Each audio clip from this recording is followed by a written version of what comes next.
Yeah. I know that.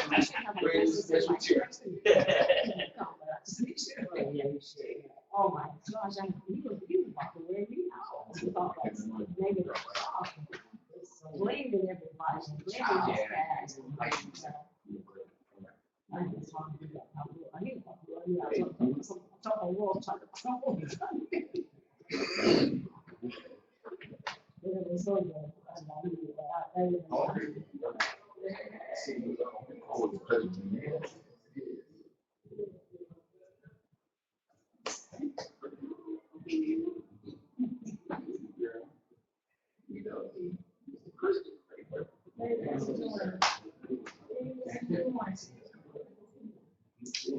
All right, welcome everybody. All right. Another beautiful day, another beautiful day, another beautiful day. Read the voice. And board says, leave the cheers as they are, do not move cheers. Period. That's not my handwriting, so just follow directions, because I ain't messing up nothing for nobody. I'm gonna be obedient today. All right. One thing I want us to do is really just get comfortable. You know what I mean? Get relaxed. Sometimes information or the ground can absorb what's going on when the ground is hard, right? So if you relax, you know, and make that soil nice and soft, then when something is sown into it, you can properly absorb it. Y'all with me? Yeah. So that's what I want, is good, solid, wholesome absorption of the information. We have a lot going on with our company. We have a lot going on with the individual's training, and it's always more going on than meets the eye. I promise you that, because I do have a bigger vision, and I know we can make it, and I know we will succeed, but it is still based on the people working with us. So without further ado, as I know it's a lot of information to go on today, I get to bring up an intelligent, young, inspirational man, senior director from St. Paul, Minnesota. Y'all welcome Charles Lay.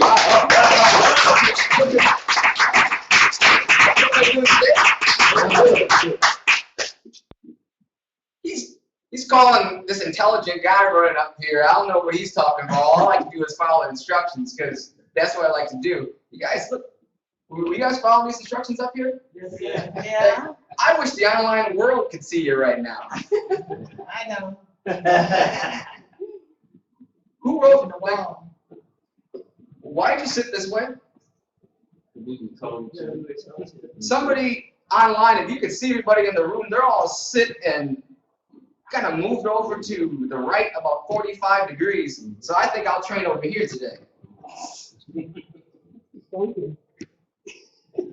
Somebody gave you instructions this morning to not move the chairs. Where's training usually?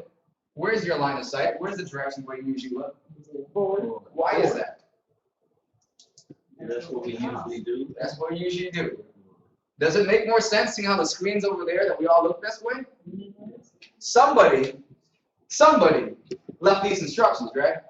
I don't know who left these instructions, but after I wrote them on the board and then I left the room, I just told Paul, you didn't see me write these instructions on the board, but let everybody know that their instructions are to not move the chairs. So that you just walked in and sat down. Was it comfortable getting to the seats this morning? No. I know that for sure. And can you write? How many of you are left-handed? There you go. There's one. There's one. I can write left-handed too. I'm ambidextrous. They made me write right-handed. Okay? Everybody shift your chairs real quick. Thank you. I want you to shift your perspective this morning. Because you're going to leave feeling empowered to know that when Paul Jones wrote a book, Who Told You You Were Broke? Isn't it much different when I say, who told you to sit in those chairs that way?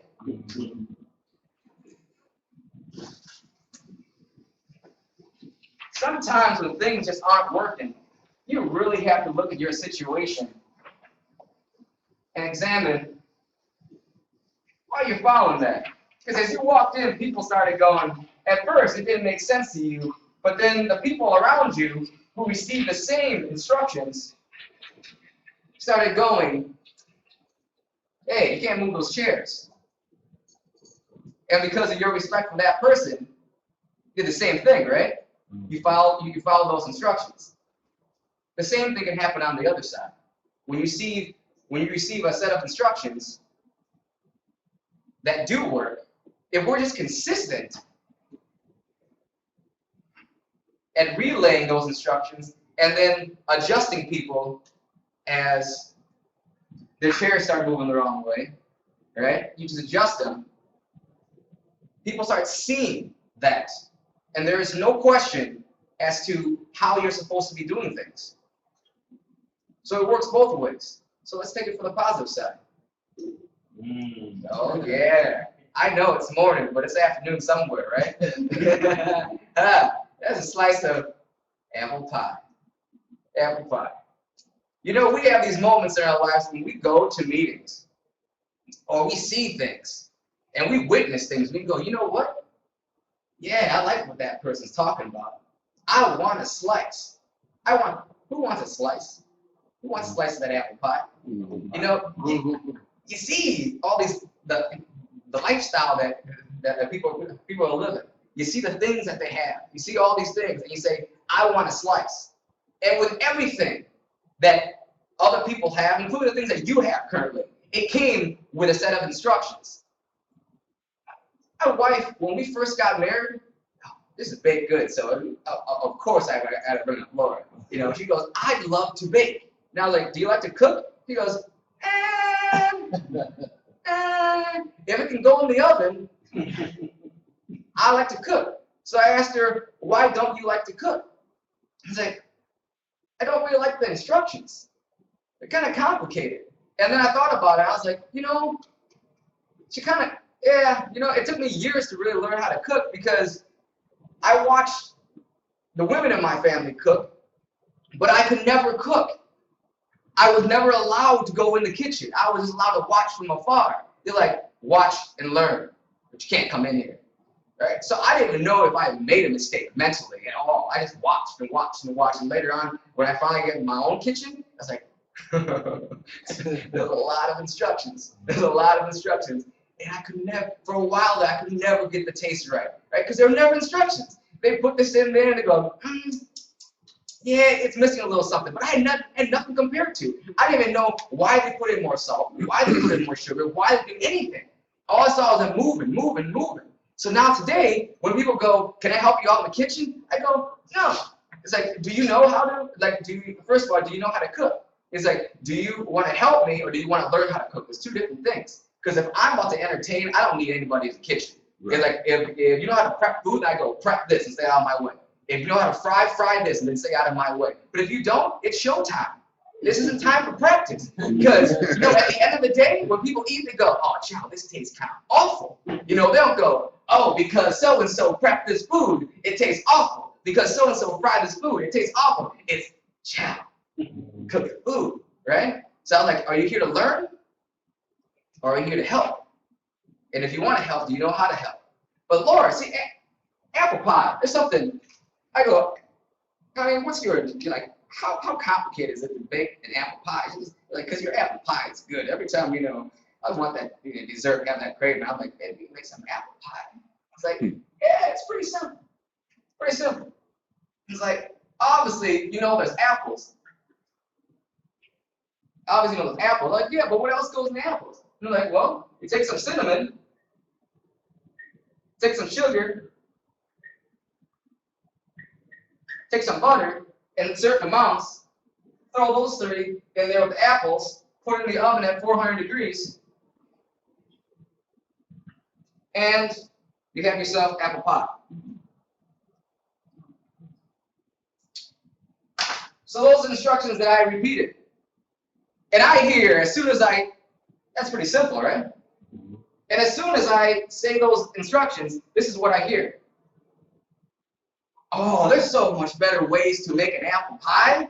If you put in this ingredient and that ingredient, it tastes that much better. I was like, I'm a simple guy. I don't even know how to make apple pie yet. So all I'm going to do is put cinnamon, sugar, butter, because every time my wife does it, it comes out tastes good. And then I put on, you know, a scoop of ice cream, but that's just That's just coming right out of the little carton, right? There's nothing complicated about that. It's like, oh yeah, but if you're gonna get people to eat apple pie, you're gonna need to put more ingredients in that thing. Let me tell you something. If you want to eat an apple pie very similar to what my wife makes, she makes good apple pie. It's cinnamon, sugar, butter, throw in the oven at 400 degrees. But here's the thing. She goes, those instructions, while simple, it depends on the person. I was like, what do you do that? It's like, what do you mean? It's like, what kind of oven do they have, child? It's like, what kind of oven do they have? Yeah, because 400 degrees doesn't burn the same way in every single oven. Because it can come out 400 degrees from one angle, and then you burn one side of the pie, and the other side is still like, it's basically raw. Like, really? Like, yeah, and then some ovens, they come from the top, some from the side, it depends. Like, if someone really wanted a good apple pie, and really it was their, because Gloria just doesn't bake. If you ever bake something, you find out she'll smile at you, but in her head, she can't help it. She has a very competitive nature. She'll start breaking down your baked goods, and if it tastes better, she'll ask you, how did you bake this thing? Because she wants to bake a better pie. But she goes, if you really want a good pie, you want to bake anything good, like, you got to make sure your oven's good.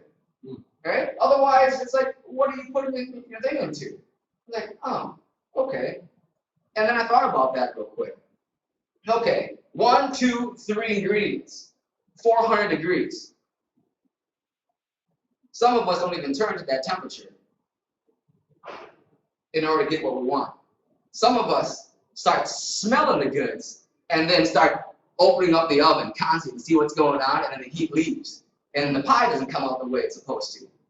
Some of us don't put some of these ingredients in even before you get to that point. But once it reaches 400 degrees, some of us don't want it to stay at 400 degrees. Then you ask, how much time do you do it? I don't know. Everybody's a different oven. How are you burning?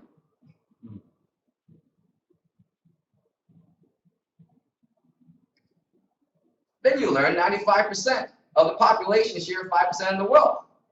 So then you're stuck in this. I want like that.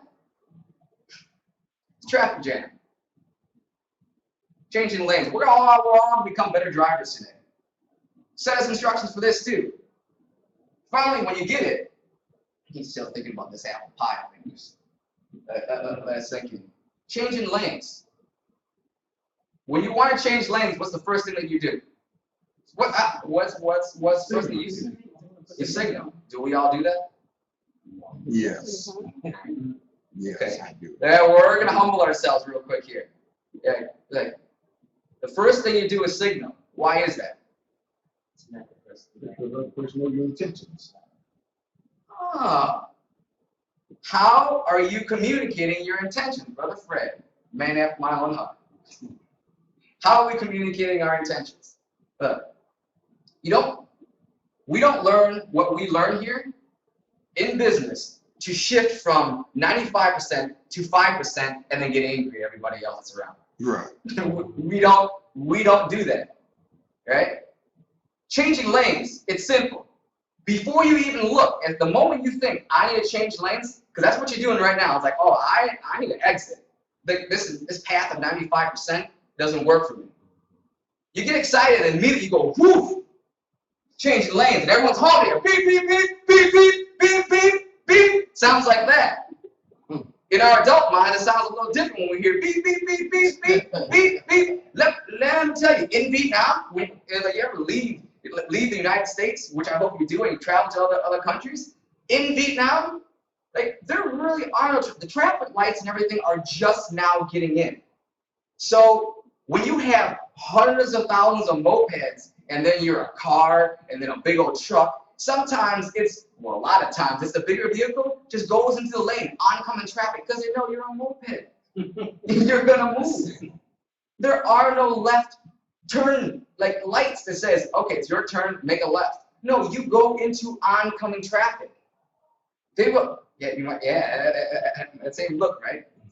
Cars are coming at you at 30, 40, 50 miles an hour, and you just go. They trust that when you go, you intend on going. So people go around you. They go around the back, go around the front. They time it and everything. Miraculously, every single time. It almost seems like every single time. Once in a while, you're like, whoa. But most of the time, there really are no accidents. And honking, they understand that when you're in a moving vehicle, especially in a car, you can yell as loud as you want, but when your windows are up, nobody hears you. Right. So honking is just a way of communicating. Over here, when I hear a horn, it's perfectly fine. Because in Vietnam, I'm kind of used to, I grew up in like little Vietnam within my family. Everyone honks just to let everyone know, hey, I'm behind you. Hey, I'm to the side of you. Hey, I'm coming out of the alley. Here, we hear beep, we're like, oh, dare you for honking at me. We're changing lanes. This is what we're doing. We leave here, something's got to change. At the same time, when you feel empowered, it isn't empowered to be angry at everybody. It's, look, it's 95%. They do what they're doing. So when we change lanes, we signal. Same thing when you're a business owner. When you decide to change lanes and go with the flow, look, wealth kind of slows down for a couple seconds to accommodate you for you to shift in. When you change lanes, immediately everybody should see your turn signal. And immediately they should go, I'm going to either speed up and get out of this person's way or slow down to accommodate this person. Those who realize that there is an abundance go, there's plenty. Slow down real quick and let you in. And then there's some who goes, there's not enough. There's not enough time, there's not enough road, there's not enough anything for you to shift over. I'm going to just speed up over here, and then I'm going to stay right next to you. But we understand there's abundance, right? So we're not going to get angry. We're just going to slow on down and go behind that person. Now, apparently that person has somebody in the car that's about to give birth, and they need to get somewhere really quick. There is no time. It's an emergency for them. Life is constantly in an emergency. So they're constantly reacting to something. But we're going to be proactive. We're going to go whoop, and communicate our intentions. And then we're going to act on it. Because if you just put on a turn signal and the person is waiting for you to go, it's like, okay, I'm going to accommodate you in here. And then it goes, click, click, click, click. This person going to go? And then your person going to go, and then you're like, you don't want to speed up because if that person, if you end up in that person's blind spot, they don't see you. Just a couple of seconds. That's all it is. It slows down, and then the world picks back up again. And there's no, you don't know how to communicate. And then just goes. But we don't become angry just because we understand that we are leaving these lanes and then getting on a different highway.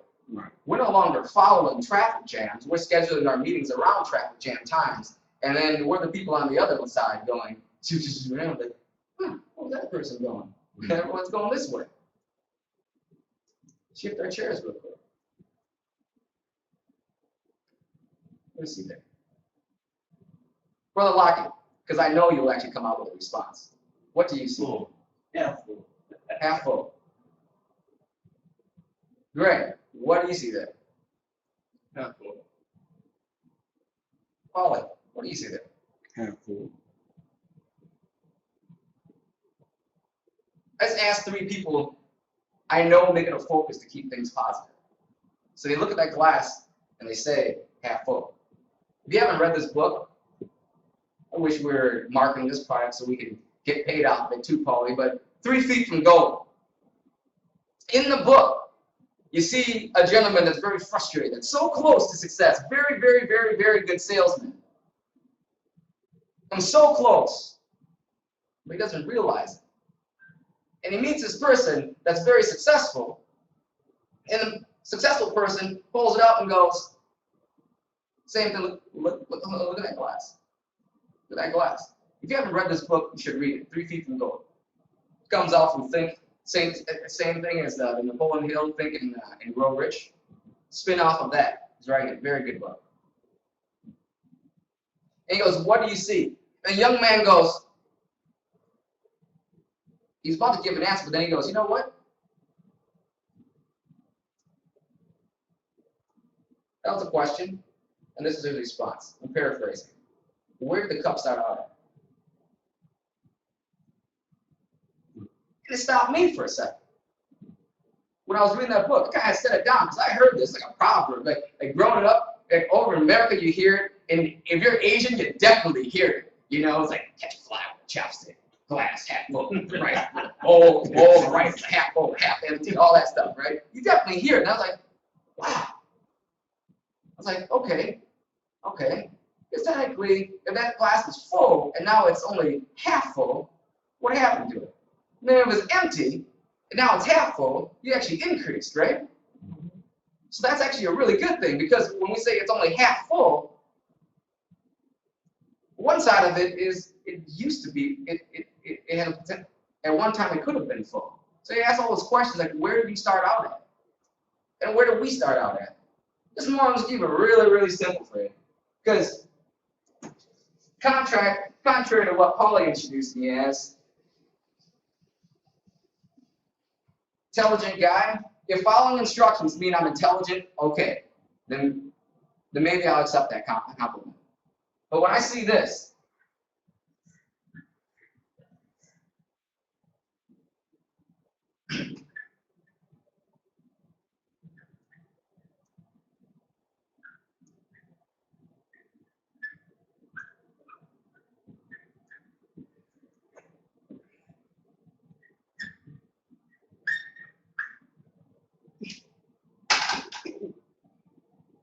when I see you as apples, and then three people, when I see myself as apples, I'll say that, all right? When I see myself as being apples, and I see my three people as cinnamon, sugar, and butter, sounds like good ingredients to me. When I see that a system is the oven and how much time it takes, it depends. Have you mastered your system? Have you invested time into actually building and acquiring the perfect oven? This is what I look at. This is what I look at right there. And when I don't know something, and I've said this once before, and for all the new people inside of the company, you really need to listen to this, all right? My wife is writing her dissertation, and her research study for her PhD has implications all across the board, because it's in statistics. He goes, the difference between experts and novices. He goes, I was like, when they take a look at a problem, this is what most novices do. Immediately, pride comes up. Fear of not being able to answer questions. Pride comes up, oh yeah, like I'm gonna reinvent the wheel here real quick. And they take a long time to solve a problem. Experts go in and immediately go back on what they know and what actually works. And I actually looked at that and I was like, okay, instructions. You hear this all the time. That number should resonate in your mind, 168. Do you remember where 168 comes from now? Okay, 24/7, right? 24/7.